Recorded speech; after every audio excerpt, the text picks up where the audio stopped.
మీరు ఎప్పుడైనా ఇలా ఆలోచించారా? భారతదేశంలో చాలా పాత కొండలు, అతి పురాతనమైనటువంటి కొండలు ఎలా నిశ్శబ్దంగా మాయమవుతున్నాయో అని. అసలు వర్షాలు తగ్గిపోవడానికి కారణం ఏంటనుకుంటున్నారు? ఇండియాలో భూగర్భ జలాలు ఎండిపోవడానికి కారణం ఏమనుకుంటున్నారు? ఢిల్లీ చుట్టుపక్కల వేడి పెరగడానికి ఏంటి కారణం అనుకుంటున్నారు? అంటే ఈ కొండలతో సంబంధం ఉందా? లేదు అంటే ఇది ఒక పర్యావరణ సమస్య, అంటే ఇది కంప్లీట్గా నీటి సమస్య, ఆహార భద్రత సమస్య, భవిష్యత్తు తరాలకు మనం ఏం మిగులుస్తున్నాము అనే సమస్య. చివరి వరకు చూస్తే ఈ తప్పు ఎవరు చేశారు, ఎవరు అడ్డుకుంటున్నారు, ఇప్పటికీ మనం ఏం చేయగలమో స్పష్టంగా అర్థమవుతుంది. అవే ఆరావళి పర్వతాలు. ఆరావళి పర్వతాలు అనేవి భారతదేశంలో అత్యంత పురాతనమైనటువంటి కొండలు. కోట్ల సంవత్సరాల క్రితం ఇవి ఏర్పడ్డాయి. ఇవి కంప్లీట్గా మనకి గుజరాత్ నుండి రాజస్థాన్ మీదుగా హర్యానా వరకు అయితే విస్తరించి ఉండటం జరిగిందనమాట. ఈ కొండలు ఎడారిని ఆపే సహజమైనటువంటి ఒక రక్షణ కవచంగా మనకు అక్కడైతే ఏర్పడటం జరిగింది. ఇవి వర్షపు మేఘాలను కూడా నిలిపి అక్కడ భూగర్భ జలాలను నింపడానికి, వర్షపాతం కూడా మంచిగా నమోదు అవ్వడానికి, భూగర్భ జలాలు పెరగడానికి కూడా ఇవి ఒక ఆస్కారాన్ని అయితే ఇవ్వడం జరిగింది. అయితే ఈ ఆరావళి పర్వతాలు లేకపోతే ఏమవుతుంది? రాజస్థాన్లో ఉన్నటువంటి థార్ ఎడారి, ఈ ఇసుక తాలూకా ఈ వేవ్స్ ద్వారా కూడా ఎడారి సైజు మరింత విస్తరించే అవకాశం ఉంది.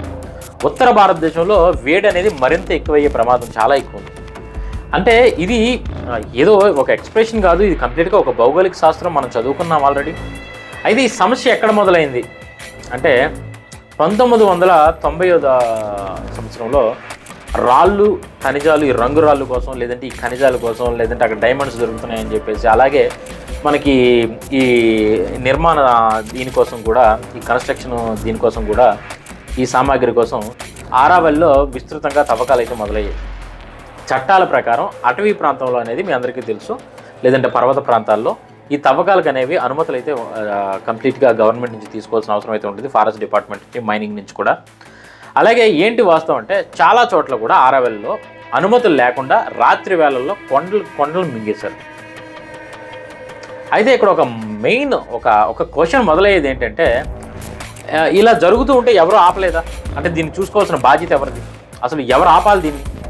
దీంట్లో అధికారుల పాత్ర ఏంటి అంటే 1995వ సంవత్సరంలో పర్యావరణ కార్యకర్తలు కొంతమంది కోర్టును అయితే ఆశ్రయించడం జరిగింది ఈ విషయం పైన. అంటే సుప్రీంకోర్టు స్పష్టంగా చెప్పింది, ఆ కేసు ఫైల్ చేసిన తర్వాత ఆరావళిలో అక్రమ తవ్వకాలు కంప్లీట్గా ఆపాలని. అయితే ఈ తరచూ తవ్వకాలను నిలిపేసినటువంటి కోర్టు నుంచి అయితే స్టే ఆర్డర్స్ అయితే వచ్చాయి. కానీ జిల్లా దీని తాలూకా బాధ్యతలన్నీ కూడా జిల్లా అధికారులకు అయితే అప్పగించడం జరిగింది. సో దీన్ని చూసుకోవాల్సిన బాధ్యత కంప్లీట్గా అధికారులు చూసుకోవాలి.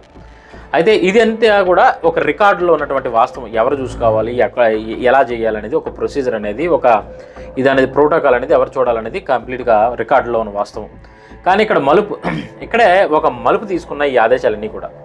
ఎందుకంటే ఆదేశాలు అయితే రావడం జరిగింది కానీ వాటిని అమలు చేయడం జరగలేదు.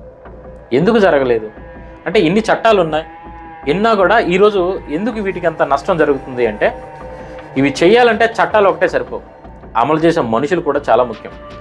అయితే ఈ కొన్ని రాష్ట్రాల్లో ఏం చేశారంటే, ఇవి 4 రాష్ట్రాల వరకు విస్తరించి ఉన్నాయని చెప్పుకున్నాం కదా. కొన్ని రాష్ట్రాల్లో ఈ భూమిని ఏం చేశారంటే అటవీ భూమిగా కాకుండా ఇతర వర్గాలకు సంబంధించినటువంటి నార్మల్ ల్యాండ్గా, ప్రైవేట్ ల్యాండ్గా రిజిస్టర్ చేయడం అయితే జరిగింది. దాంతో వీళ్ళకి కంప్లీట్గా ఒక క్లీన్ చిట్ ఇచ్చినట్టు అయిందనమాట. తవ్వకాలకు కంప్లీట్గా ఒక సేఫ్ రూట్ అనేది ఏర్పడింది. అయితే ఈ ప్రభుత్వ రికార్డుల్లో కనిపించే విషయం ఏంటంటే, కొన్ని కేసుల్లో అయితే వీటిపైన అయితే ఆల్రెడీ విచారణలు జరిగాయి, ఆల్రెడీ కొన్నిటికైతే స్టే ఇవ్వడం జరిగింది, వీటికి సంబంధించిన డాక్యుమెంట్స్ కూడా కోర్టుకి సబ్మిట్ చేయడం జరిగింది. కానీ శిక్షలు అయితే మాత్రం ఎవ్వరికి పడిన దాఖలాలు అయితే ఎక్కడా లేవన్నమాట. ఇక్కడే ఇంకొక రెండో ప్రశ్న కూడా మొదలవుతుంది. అంటే ఇక్కడ నష్టాన్ని ఎవరైతే చేకూర్చారో వాళ్ళకే లాభం చేకూరుతుందంటే అలాగే కూరుతుంది. ఎందుకంటే నష్టం ఆ పర్వతాలకు చేసిన వాళ్ళే కదా ఈ అమ్ముకునేది, చేసేది, ఇవన్నీ కూడా అందరితో కుమ్మకాయ చేశారనమాట. సో ఈ ఆరావళిలో ఈ కొండల తాలూకా ఇవి తగ్గటం వల్ల, ఈ ల్యాండ్ తగ్గటం వల్ల ఏం జరిగింది, ఈ మధ్యకాలంలో మీరు ఇండియాలో చూసినట్టయితే వర్షపాతం కంప్లీట్గా తగ్గింది, భూగర్భ జలాలు స్థాయి అనేది కంప్లీట్గా పడిపోయింది. మీరు నార్మల్గా ఢిల్లీ దగ్గర ఉన్నటువంటి గురుగ్రామ్, ఫరీదాబాద్, ఢిల్లీ పరిసర ప్రాంతాల్లో మీరు చూసినట్టయితే టెంపరేచర్ చాలా దారుణంగా పెరిగింది. ఆ టెంపరేచర్ వల్ల పొల్యూషన్ కానీ అన్నీ కూడా పెరిగిన పరిస్థితి అనమాట. అయితే ఇవన్నీ కూడా ఏదో ఊహించి చెప్పడం కాదు, పర్యావరణ నివేదికల్లో నమోదైన విషయాలు ఇవన్నీ కూడా ఒక కొండ కూలితే లేదంటే ఒక చెట్టు నరికితే ప్రభావం చాలా చిన్నదిగా అనిపించవచ్చు. అలాంటిది ఒక కంప్లీట్గా ఉన్న ఈ పర్వత శ్రేణుల్లో చాలా వరకు కంప్లీట్గా నశిస్తే ఏమవుతుంది? పరిణామం చాలా భయంకరంగా ఉండబోతుంది అన్నమాట. ఇప్పటికే కొన్ని ప్రాంతాల్లో దీన్ని ఆల్రెడీ పునరుద్ధరించే పనులు లేదా అక్కడ ఆల్రెడీ అటవిని పెంచే కొన్ని మొక్కలను కూడా ప్లాంట్ చేయడం జరిగింది. అవి ఎప్పుడుకి పెరగాలి, ఎప్పుడు ఇదన్నీ అవ్వాలి. కొన్ని చోట్ల మళ్ళీ అక్రమ తవ్వకాల ఆరోపణలు అయితే ఉన్నాయి. ఈ కోర్టులన్నీ కూడా కోర్టులు ఆల్రెడీ స్టేలు కొన్నిటికి ఇచ్చాయి, ఆపమని చెప్పేసి కొంతమంది పర్యవేక్షణ అయితే చేస్తున్నారు, కొంతమంది ఐఏఎస్లో వీళ్ళలో ఉంది. కానీ దీంట్లో ఏంటంటే ప్రభుత్వాలు కూడా ఈ పొలిటీషియన్స్ కొంతమంది ఇన్వాల్వ్ అవడం వల్ల మార్పు అయితే రావట్లేదు. కానీ నిజమైన మార్పు రావాలి అంటే ప్రజల ఒత్తిడి లేకుండా అయితే నిజమైన మార్పు రాదు. సో మనకేంటంటే ప్రభావం లేకపోతే మనం మౌనంగా ఉండాలా అంటే మన దగ్గర జరగట్లేదు కదా అని చెప్పేసి. సో స్పష్టమైన సందేశం ఏంటి అంటే ఆరావళి సమస్య అనేది అదేదో అక్కడ గుజరాత్ లేదంటే అక్కడ జరుగుతున్నటువంటి అదేదో కొండల సమస్య కాదు, మన జీవన విధాన సమస్య. ఈరోజు కంప్లీట్గా ఇండియాలో టెంపరేచర్స్ ఎంత దారుణంగా పెరిగాయో మీరు అందరూ చూశారు. ప్రశ్నలు అడగకపోతే అధికారులు కంప్లీట్గా జవాబుదారీతనాన్ని కోల్పోయే పరిస్థితి ఈరోజు మనకు అక్కడ కనబడుతుంది. వాస్తవాలను తెలుసుకోవాలి, ఆరోపణలను సపరేట్ చేయాలి.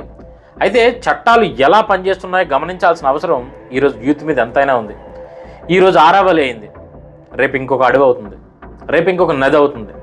కాబట్టి ప్రశ్నించాలి, ప్రశ్నించండి, సందేహించాలి. సో అవగాహన పెంచుకోండి. ఇవే మన చేతుల్లో ఉన్నటువంటి నిజమైనటువంటి ఆయుధాలు. సో ఇక్కడతో ఆపొద్దు. ఈ విషయం మీద అందరూ కూడా గలం లేపాలి, మనందరం మాట్లాడాలి. చదవండి, ప్రశ్నించండి. ఎందుకంటే నిశ్శబ్దం కూడా ఒకవైపు నిలబడినట్టే. ఈ ఆరావళి పర్వత శ్రేణుల పైన మనందరం కూడా ముక్త కంఠంతో పోరాడాలి అని చెప్పి మీ అందరినీ కోరుకుంటున్నాను. సో ఈ వీడియో పైన మీ అభిప్రాయాన్ని కింద కామెంట్ సెక్షన్లో మా కోసం తెలియజేయండి. ఇటువంటి మరిన్ని వీడియోస్ కోసం మన ఛానల్ని సబ్స్క్రైబ్ చేసుకోండి. రేపు మరొక మంచి వీడియోతో మీ ముందుకు వస్తాను. అంతవరకు సెలవు. This is Satish signing off.